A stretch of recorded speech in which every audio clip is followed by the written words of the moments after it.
Hey, good morning, everybody. Uh, Starting off a little late this morning. It's been a busy week. Hope everybody's doing great on this Wednesday. Had home under contract for a buyer last week and had some crazy activity on a new listing.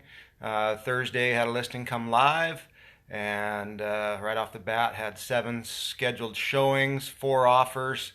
Was under contract that first day with a backup offer. So things are really hot in the real estate market right now for buyers.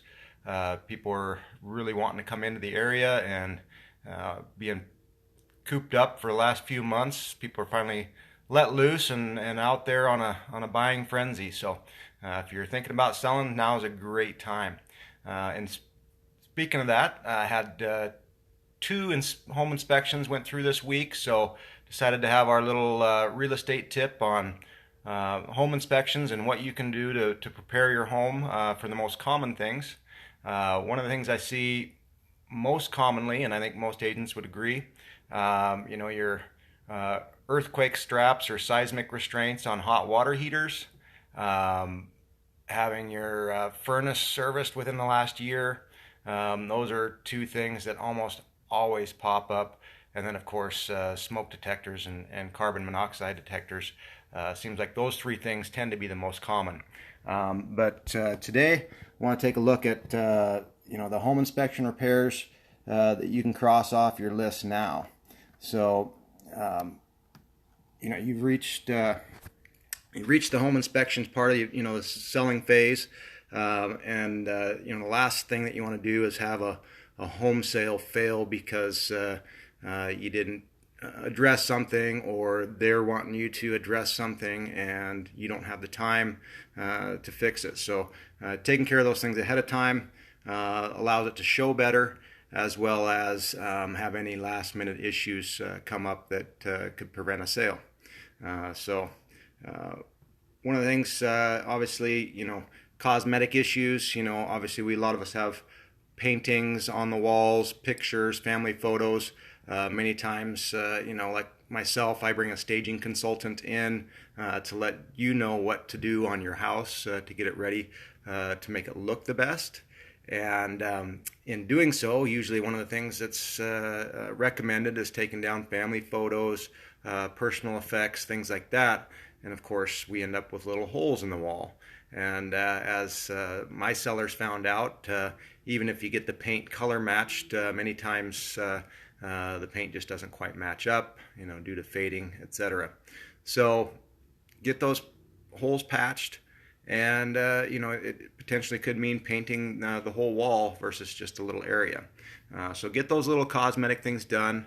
It takes time, so best to do it prior to the sale versus while you're trying to pack and find your new house and move, because it gets to be a little stressful that way. So and these are small, easy fixes as far as they're not real expensive.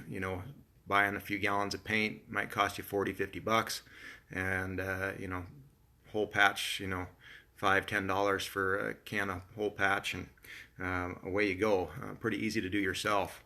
Loose fixtures, railings. That's one item that kind of came up in my buyer's home up in Bayview. They had crank windows, and a lot of the handles for the windows were loose. Just a matter of taking an Allen wrench and tighten the set screws really quick. So go around, check those things.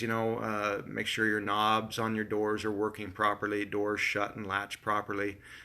Make sure that the hinges aren't loose. We had one hinge that was loose on the inspection there. So just small things, stuff that we hate to call out on an inspection, but something that needs to be fixed. And for those that maybe aren't so handy, if we have buyers that really don't have the ability to fix things themselves, unfortunately, sometimes they'll have to ask for small things to be taken care of, and it can be sometimes irritating on a sales deal because it feels like you're being nitpicky. But for some people, they just don't have the ability to fix themselves, and they don't want to pay to have somebody come in and fix something on a house that they just bought. They just spent all this money on a home, and even if they got a good deal, it's still a lot of money. So a lot of people don't want to have to move into something and start repairing something right away. Fix those fixtures, fix the small things. Make sure all your light bulbs are working properly, that you get a good bright light bulb. I've noticed a number of houses that we've looked at lately. Of course, they have the energy saving light bulbs that take time to really get bright, and there's nothing worse than a dim lit room as far as how it shows, how it looks.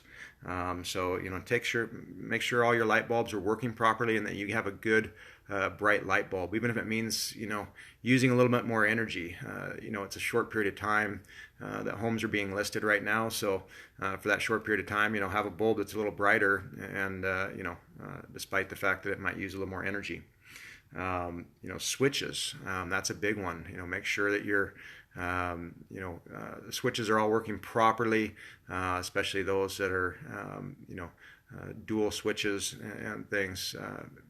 Make sure that they're wired properly. We had a GFCI. GFCI was on the circuit, GFCI breaker, but something wasn't wired quite properly. So that's something that has to, buyers are concerned. It could be a safety hazard, and they want it, fixed. So, make sure that stuff's working properly. A lot of times people have electrical that's just, they've done the outlet themselves, and maybe they didn't wire it properly. So, have that stuff working tip-top shape when you go to sell.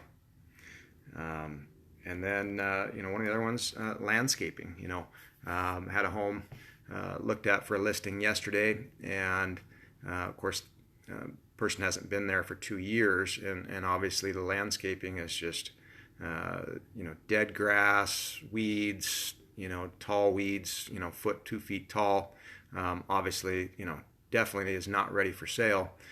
So get your landscaping dialed in, pull the weeds, trim the edges of the lawn, get your shrubs and stuff nicely manicured.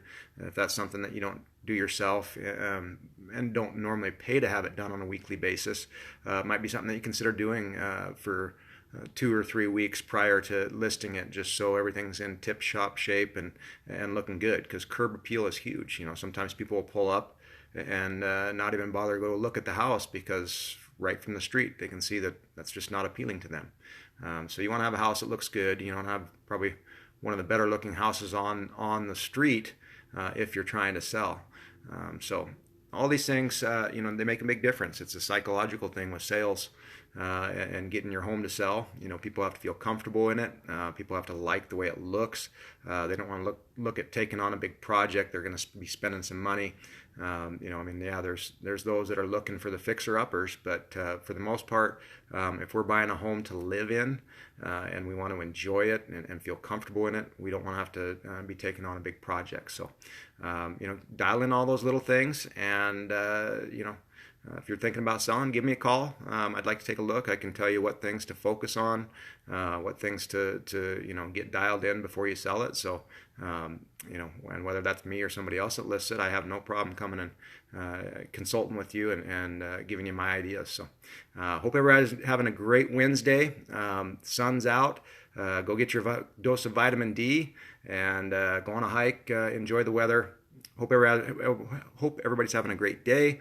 We got some more great content coming this week. I think we're going to talk to a builder up in Sandpoint, as well as a home inspector this week. So seems to be the week for home inspection stuff. So I thought it'd be a good idea to have our industry expert come on board and interview one of our home inspectors that we use during our sales transactions. So have a great week, everybody. Hope to see you tomorrow. Talk to you soon. Thanks.